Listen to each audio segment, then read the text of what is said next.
बिस्मिल्लाहिर्रहमानिर्रहीम। पाकिस्तान और दुनिया भर में उर्दू समझने और बोलने वालों को आगा शेख तरफ का सलाम। हुकूमत की सफों में मातम बिछ चुका है और इस वक्त ये मातम की जो गूंज है वो हर तरफ सुनाई दे रही है, क्योंकि हुकूमत इस वक्त वो तमाम चीजें छोड़ के बैठ गई है और हुकूमत को ये लगने लगा है कि इस वक्त उनके हाथों से गेम चली गई है। बल्कि लगने क्या लगा है, हुकूमत के हाथों से वाकई में ये गेम चली गई है आगे, और आगे जाके उन लोगों के हाथ में आ गई है जिन्होंने हुकूमत में इन लोगों को बिठाया है। और उन लोगों का अब एक ही एजेंडा है कि किसी तरह से इनसे मुज़ाकरात किए जाए। इमरान खान साहब से मुज़ाकरात के लिए तेजी के साथ इनके राब्ते होना शुरू हो चुके हैं। अली मीन गंडापुर साहब को 2 दिन पहले जनाब अला केपी हाउस में इनको मदऊ किया गया, बुलाया गया, लेकिन अली मीन गंडापुर साहब नहीं गए। फिर इनके पास मुज़ाकरात करने के लिए खुद केपी जाया गया और ये क्या मामला था ये भी आपके सामने सारा रखेंगे। 13 घंटे की जो मुलाकात थी इसका क्या हवाल था ये आपको सामने रखें। फिर उसके बाद आज की जो सबसे बड़ी खबर है जिसके बारे में सारी खबरें गर्दिश कर रही हैं, जिसके अगर बात ना की जाए तो बहुत से लोगों का रोजगार खत्म हो जाएगा। मतलब एक शख्स के आगे आगे पीछे खबरों की गर्दिश है और उसका नाम है इमरान अहमद खान न्याजी। और आज नाज़रीन इकराम उससे मुलाकात हुई अली अमीन गंडापुर साहब की, और उसमें क्या बात की गई पहले जरा ये हवाल जान लीजिएगा, फिर इसके ऊपर बात करेंगे कि आगे का इसका मंजरनामा क्या है। क्योंकि मेरी कुछ अहम तरीन लोगों से मुलाकात हुई और उनसे बातें भी की मैंने, और मैंने उनसे पूछा कि भाई ये मामला क्या क्या है क्या ये मामला जरा हमें बताया जाए। तो उन्होंने जो मुझे बताया वो मैं आपके सामने सादे अल्फाजों में रख दूंगा। लेकिन सबसे पहले अली मीन गंडापुर साहब की जो मुलाकात हुई उसका हवाल मैं आपके सामने रख देता हूं। अली मीन गंडापुर साहब की इमरान खान से आज 1 घंटे 40 मिनट की मुलाकात हुई। इमरान खान साहब ने इस मुलाकात में अली मीन गंडापुर साहब को देखा और देखकर कहा कि जनाब आला आप यहां पे तशरीफ तो फरमा हो गए, मगर ये बताइए कि इस वक्त सिचुएशन क्या है और 24 नवंबर की तारीख के लिए आपकी क्या प्लानिंग है। अली मीन गंडापुर साहब ने यह फरमाया कि मेरी प्लानिंग इस वक्त पूरी है और हम एहतजाज के लिए भरपूर तैयारी कर चुके हैं। इमरान खान साहब ने कहा तो फिर आपका क्या प्लान है। इमरान खान साहब को यह अंदेशा था कि अली मीन गंडापुर साहब यहां पर ऐसे ही नहीं है बल्कि कुछ अहम तरीन बातें लेकर आए हैं। अब यहां पर जो है असल बात और असल जो गेम है वो शुरू होती है, आपने जरा गौर से सुनना है। और अली मीन गंडापुर को मुझसे मुज़ाकरात की इजाजत लेने के लिए भेजा गया था। अली मीन गंडापुर ने कहा कि अगर मुज़ाकरात के जरिए मामला हल हो तो आप इस पर क्या राय रखते हैं। मतलब इमरान खान ने कहा कि मुझे पता था कि अली मीन गंडापुर को मुझसे मुज़ाकरात की इजाजत लेने भेजा गया, क्योंकि डयाला में बैठा हुआ बंदा अपना दरवाजा बंद करके बैठ जाता है और कहता है कि तुमने जो करना है करो, मैंने मुज़ाकरात नहीं करनी, मैंने डील नहीं करनी, मैंने तुमसे बात ही नहीं करनी। वो मुंह ही नहीं देखता इनकी तरफ। और अब अली मीन गंडापुर साहब को भेजा गया है कि खुदारा इनको बोले मुज़ाकरात करें, टेबल टॉक करें। अगर टेबल टॉक से कोई मामला हल हो जाते हैं हम आपके मुतालबात मानने के लिए तैयार हो जाते हैं। देखिए 3 मुतालबात हैं अभी इमरान खान के। क्या मुतालबात हैं? पहला मुतालबा सियासी कैदियों की रिहाई। ये सबसे इंपॉर्टेंट है, आपने इसको याद रखने के सियासी कैदियों की रिहाई। हसन न्याजी इस वक्त जो है बड़ी मुश्किल हालात में, आबाद फरूक जो है वो इस वक्त बड़ी मुश्किल हालात में, और कई ऐसे सियासी कैदी हैं जो 2-2 साल से अपने घरों में नहीं है, तो उनकी बड़ी इंपॉर्टेंट है कि सियासी कैदियों की रिहाई। दूसरा, आइन की बहाली और जमहूरियत को अपनी पुराने ढांचे में लेकर आना। तीसरा और सबसे इंपॉर्टेंट, मैंडेट चोरी और मैंडेट की वापसी। और ये 3 मुतालबात लेके इमरान खान ने कहा कि मैं एहतजाज करने जा रहा हूं।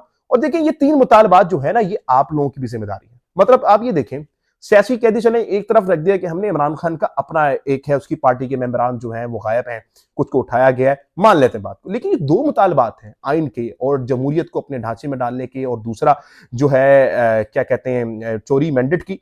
तो ये तो पाकिस्तान की बेस्टर अवाम की जो है ये राय है कि मतलब कि जमात इस्लामी कह रही है कि हमारा मैंडेट चोरी हुआ, वहां पर जनाब टीएलपी कहती है कि हमारा मैंडेट से ज्यादा चोरी हुआ। तो आज ये जमातें कहां पर है, इनको भी सोचना चाहिए। जो जमहूरियत की अलमबरदार बनती थी पीपल्स पार्टी, आज सबके सामने खुल के आ गया है कि जमहूरियत का काला जर्फ लगाने वाली जमात असल में यही है। और आज नाज़रीन इकराम सिर्फ एक जमात खड़ी हुई जमहूरियत के तर्ज़ अमल पर अपना मैंडेट लेने के लिए, और बाकी सब कुछ पीछे हो चुका है। अब नाज़रीन इकराम इमरान खान साहब ने इस पे बात क्या की, इस पे राय का इजहार क्या किया। वो कहते हैं जाहिर है पार्टी से मुज़ाकरात के लिए राब्ता किया गया होगा, इसलिए मुझसे इजाजत मांगने के लिए आप आए हैं। इमरान खान ने मजीद कहा अगर मुज़ाकरात से मामला हल हो जाते हैं तो आप मुज़ाकरात करें, और मैंने अली मीन गंडापुर साहब को मुज़ाकरात की इजाजत दी है। अली मीन गंडापुर साहब को अब इमरान खान साहब ने मुज़ाकरात की इजाजत दे दी है, और इस पे कहा है कि लेकिन का फर्क इन्होंने इमरान खान साहब ने कहा, ये अब इमरान खान साहब के अल्फाज हैं।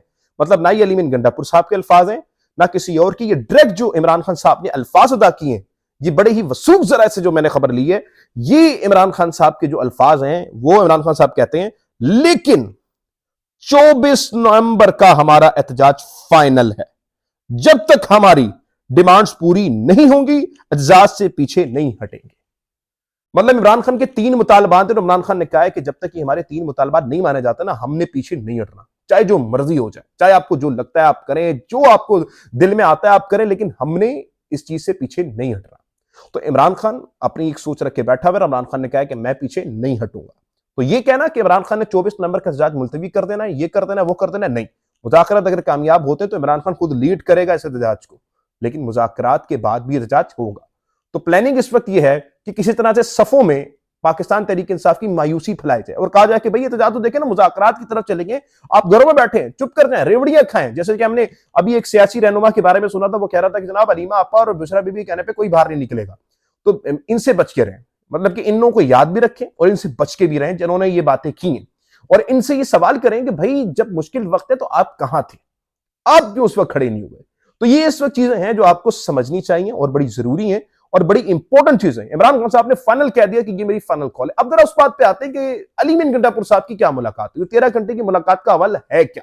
देखिए, अली मीन गंडापुर साहब की कुछ मुलाकातें हुई और इस मुलाकात को केपीके में किया गया और इस मुलाकात का जो टॉपिक था वो एक ही था। अब वो टॉपिक क्या था?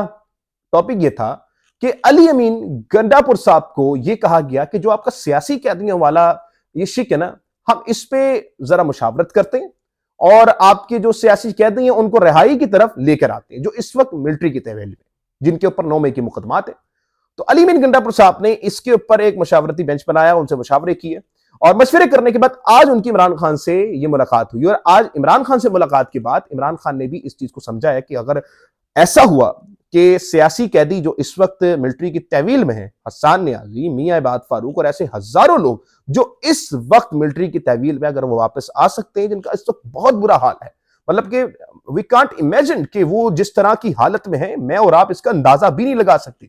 14 दिन मुझे गायब रखा गया, मतलब कि मेरा वो जो 14 दिन का ट्रॉमा था अभी तक नहीं निकला। मैं अभी भी आज भी इस बात की बात करता हूं कि जो मैंने सहा है, जो इमरान भाई ने सहा है, आप ये जरा इमेजिन करें, हम लोग इस बात का 1% देख सकते हैं कि वो लोग किस अजियत से गुजर रहे होंगे। तो आवाज उठाएं उन लोगों के लिए, ये बड़ा जरूरी है उनके लिए आवाज उठाना। तो अभी इस वक्त तक जो मामलात आ रहे हैं, हमारे इतलात आ रही हैं, खबरें जो आ रही हैं कि उनकी जो है रिहाई के लिए दरवाजा खुल चुका है और हो सकता है कि कुछ चंद दिनों में उनकी रिहाई के लिए भी आवाजें उठना शुरू हो जाएं और हैदर मजीद है, बैरिस्टर हसन नियाजी और ऐसे बहुत से लोगों के लिए जो रास्ते हैं वो खुले। अब नाज़रीन किराम, इसमें 3-4 चीजें जो आपने बड़ी गौर से समझनी है कि ये ऐसे मामलात हुए क्यों हैं। मतलब कि 9 मई का बयान है तो बड़ा स्ट्रांग था और इन्होंने कहा था कि जो मर्जी हो जाए, असा जड़ा है ना इन्होंने छड़ना नहीं है। मतलब कि ये पीटीवी पे हर जगह पर यही कंपेन की जा रही है। लेकिन नाज़रीन किराम, इस वक्त पंजाब जाग उठा है। मेरी पंजाब में कुछ अहम तरीन रहनुमाओं से मुलाकात हुई और डोर टू डोर कंपेन जिस तरह से चल रही है, अवाम निकल रही है, मैं आपको उनके हवाले बता देता हूं। मतलब कि अवाम इन पंजाब की जगहों में एक भारी अक्सीरियत के साथ इस वक्त इस्लामाबाद में आने के लिए बैठी हुई है। सबसे पहला जी, गुजरात में अवाम का एक बड़ा जमे कफीर है जो इस वक्त बैठा हुआ है, तैयारी कर रहा है। और ये गुजरात की जो अवाम है ना, ये नाज़रीन किराम इस वक्त की सबसे बड़ी तादाद में निकलेगी। और मैं आपको ये खबर दे रहा हूं कि फिर उसके बाद ननकाना साहब, खुशहाब, चिन्योट, लैया, टोबा टेक्सिन, विहाड़ी, लोधरा, रहीम यार खान, राजनपुर, ये जगहें हैं नाज़रीन किराम जहां से अवाम का एक बुरा मूव इकट्ठा हो गया। और ये स्विंग स्टेट्स हैं, अगर आप इनको समझे ना गौर से तो इनको भी दीन ईमान नहीं होता। मतलब कि वाकई में इनका एक असर रसूख वोट बैंक है, लेकिन इनका ऐसा प्लानिंग नहीं की गई थी कि यहां से अवाम आ जाएगी। अब अवाम जो कारकुन कर रहे हैं, मिसाल के तौर पे यहां पर जो काम हो रहा है ना, ये पीटीआई की क़यादत नहीं बल्कि कारकुन खुद साख्ता तौर पे निकले हुए। जिन जगहों का मैंने अभी नाम लिया है, इन जगहों से अवाम का एक बड़ा मूव तैयार कर लिया गया और इनको लेकर आया जाएगा पंजाब से इस्लामाबाद की तरफ। तो फैसल वाडा का यह कहना कि कुछ नहीं होगा, ये इंतहाई गलत है। आज उनकी प्रेस कॉन्फ्रेंस हुई और उस प्रेस कॉन्फ्रेंस में उन्होंने कई अहम तरीन बातें की, लेकिन एक जो बात थी उनकी, वो मैं आप सबके सामने रखना चाहूंगा, ये बड़ी इंपॉर्टेंट भी है बात। फैसल वाडा साहब ने आज प्रेस कॉन्फ्रेंस करते हुए यह तस्लीम किया कि इमरान खान जो कहता था कि मेरे खिलाफ बैरूनी साजिश हुई है, वो ठीक कहता था। आप ये देखें कि इमरान खान हर दफा 100 में से 100 दफा राइट साबित हुआ। जब उसने बात की, इन्होंने कहा वो झूठ बोल रहा है, वो बाद में सच्चा साबित हुआ। और ये लोग जो कहते थे कि हमारी लंदन तो क्या पाकिस्तान में की प्रॉपर्टी नहीं है, ये झूठे साबित हुए। ये लोग जिन्होंने कहा कि पैराथोराइड का इलाज सिर्फ 2 मुल्कों में हो सकता है, झूठे साबित हुए। ये हर जगह झूठे साबित हुए। मतलब कि इन्होंने तो ये तक कह दिया था कि मुझे 24/7 के कमरे में रखा किया और फ्राई पैन से मैंने इस्त्री की। मतलब ये इतना झूठ बोलते हैं अपनी सियासत में जिसकी कोई हद नहीं। जुम्मे तक का अलीमा कापा ने कहा है कि जुम्मे तक का इनको टाइम दे रही हूं मैं, और इमरान खान ने जुम्मे तक का टाइम दिया है। अगर मुज़ाकरात कामयाब हो गए तो जुम्मे के बाद जो 24 नवंबर की डेट आएगी उसमें ये जो एहतजाज होगा ये जश्न में बदल जाएगा, लेकिन आना आपने लाजमी। देखिए इस वक्त ना आपने एक चीज सोच लेनी है कि इस वक्त आपके सामने दो रास्ते हैं, सरेंडर या अपने हक के लिए निकलना। आपने इन सालों में क्या क्या सहा है जरा सोचिए। नन्ना अमार जब उसको कब्र में उतारा जा रहा था तो सवाल कीजिए कि उसके साथ ऐसा क्यों हुआ। अरशद शरीफ को जब गोली लगी तो सवाल कीजिए अपने पर कि उसके साथ ऐसा क्यों हुआ। चादर चाहदवारी के तकद्दुस इस्तेमाल करते हुए रेहाना डार का दुपट्टा खींचा गया, क्यों हुआ, ये सवाल कीजिए। ये क्यों का वर्ड पूछिए अपने आप से कि क्यों हुआ ऐसा, क्यों हमारे साथ इस तरह के सलूक किया गया, क्यों तैयबा राजा का गिरबान पकड़ा गया, क्यों माओ बहनों के दुपट्टे खींचे गए, क्यों सनम जवेद को 3 साल अंदर रखा गया, क्यों पाकिस्तान तहरीक इंसाफ के लोगों को बदतरीन तशद्दुद का निशाना बनाया गया, क्यों इमरान रियाज की ऐसी हालत की गई जिसका कोई सानी नहीं है, क्यों पाकिस्तान के बड़े बड़े सहाफियों को मारा गया, उनके चादर चाहदवारी के तकद्दुस इस्तेमाल किया गया। सवाल कीजिए, क्योंकि ये आग अगर आज इनके घर में लगी हुई तो कल आपके घर में भी लगेगी। ये आग बुझने वाली नहीं है। तो इसका एक ही हल है, वो है निकलना। पुरअमन रहते हुए पाकिस्तान के बेटे बनते, पाकिस्तान के वारिस बनते हुए आपने निकल के इन लोगों को यह बताना है कि आप लोग पीछे नहीं हटे हैं। बहरहाल अब ये फैसल वाडा साहब ने प्रेस कॉन्फ्रेंस की है। इसके ऊपर फैसल वाडा की प्रेस कॉन्फ्रेंस के ऊपर जो इमरान खान साहब हैं और उनकी पाकिस्तान तहरीक इंसाफ है उनका रद्दमल आया और उन्होंने कहा है कि अभी अवाम का निकलना बाकी है, मगर चिड़ियाघर में रखे गए बंदरों, बन मानसों, लोमड़ियां, गीदड़ों, गधों, खच्चरों और इंसान नुमा टाउटों ने उछल कूद शुरू कर दी है। अब यह कहना है फैसल वाडा प्रेस कॉन्फ्रेंस पर तहरीक इंसाफ का रद्दमल है और यह रद्दमल पाकिस्तान तहरीक इंसाफ की तरफ से आया है। इन्होंने ये बोला है फैसल वाडा साहब को। अब देखना ये देखिए फैसल वाडा साहब ने इस प्रेस कॉन्फ्रेंस में एक और बहुत अहम बात की, लेकिन पहले ये वीडियो मैं चाहता हूं आप एक बार सुन लें और फिर इस पर जरा मैं तबसरा करता हूं। ये पानी का बुलबुल है, 24 भी आ जाएगी, 25 भी आ जाएगी और आपको 24 की डेट को समझने की जरूरत है कि 24 की डेट क्यों रखी गई। 25 को चार्ज फ्रेम होने हैं इमरान खान साहब के ऊपर और बहुत तेजी से दूसरी तरफ उनके दोस्त, उनके हमने वाला, हम पे वाला, उनके भाई, उनके हमदर्द जो उनको यहां तक लेके आए, फैज साहब की चीजें बहुत तेज तेज चल रही है। अब इसमें ये बोलते हैं कि इमरान खान साहब के जो 4 फ्रेम केसेस हैं वो 24 को होने, इस वजह से 24 की डेट रख दी गई है। साथ में फैज हमीद का ट्रायल भी है। तो ये इतनी मैं समझता हूं कि ऐसी बात नहीं है जिसको इमरान खान ने देखते हुए 24 नवंबर की डेट रख दी है, ऐसा नहीं है। देखिए इमरान खान पर कोई पहला केस नहीं होने जा रहा। इमरान खान 200 से ज्यादा मुकदमात को सामना कर चुका है। इमरान खान के ऊपर जब आपने 9 में गिरफ्तार किया था तो इमरान खान कोर्ट में बैठा हुआ था, वो डरने वाला इंसान नहीं है। आपने जो बात की है कि इमरान खान विचार करना चाहता, तो मैं आपके सामने एक चीज रखना चाहूंगा। जिस वक्त इमरान खान साहब पे वजीराबाद में हमला हुआ तो मैं उस वक्त कंटेनर पे मौजूद था और कंटेनर पे जब इमरान खान को गोलियां लगी तो मैं उस वक्त वो तमाम मनाजर अपनी आंखों से देखा था। तो इमरान खान ने ये नहीं कहा कि मुझे तबी इमदाद दो या फिर मुझे फौरी तौर पर हॉस्पिटल शिफ्ट करो। उसने ये कहा कि मुझे फौरी तौर पर आवाम से मिलवाओ, कहीं मेरी आवाम कोई केओस क्रिएट ना करते, कोई गलत चीज मेरे मुल्क के साथ ना कर दे। तो वाहिद आदमी है इमरान खान जो अपने मुल्क से बेपनाह मोहब्बत करता है, मतलब अपनी मुल्क को माशूका की तरह लगता है। तो अब ये अवाम की जिम्मेदारी है कि जिस लीडर ने इतने साल तक इस कौम की खिदमत की और इस पाकिस्तान को अपनी महबूबा की तरह रखा, आज इसकी अवाम पे पर जिम्मेदारी आयद होती है कि उस लीडर का एहसान उठाए। इस लीडर ने अपनी सारा कुछ, सब कुछ कुर्बान कर दिया। मतलब लोग कह रहे थे कि जी इमरान खान के बच्चे बाहर हैं और वो यहां पर जनाब अपना प्रोटेस्ट कर रहा है, तो भाई इमरान खान के बच्चों के पास ये पार्टी नहीं जानी। अगर इमरान खान ने अपने बच्चों को पार्टी देनी होती तो जाहिर बात थी इमरान खान बैरिस्टर गौहर को क्यों चेयरमैन बनाता, क्यों उमर अयूब को जो है अपोजिशन लीडर बनाता, क्यों नवाज शरीफ की तरह बेटी को वजीर आला, फिर जनाब भाई को वजीर आजम और फिर जनाब अपना काम चलता रहता। नहीं, दामाद को वजीर खारजा बना दिया, दामाद को कभी कुछ दे दिया, मतलब अपने अंधा बांटे रेवड़ी अपने अपने। तो जो इन लोगों ने काम किया ये बड़ा आपको समझना चाहिए कि इमरान खान ने इस वक्त कौम के लिए क्या क्या कुर्बान कर दिया। अपनी आसाइशें कुर्बान, अपनी सियासत कुर्बान, अपनी जिंदगी कुर्बान। 3 बार उस पर कातलाना हमला हो चुका है, आपके लिए वो खड़ा हुआ है। अब वो आपसे क्या मांग रहा है कि अपने हक के लिए खुदारा निकलो तो सही।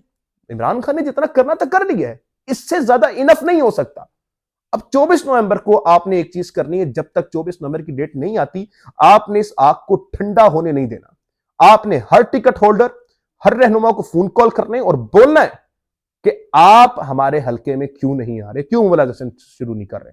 आज आपकी जिम्मेदारी यह है कि हर टिकट होल्डर को डांटे, फोन करें, उसके घर जाएं कि भाई आपने ये एहतजाज कवर करना है, एहतजाज में 5000 लोग लेकर जाने हैं, और जब तक नहीं लेकर जाओगे जब तक हम आपके सर पे खड़े हैं।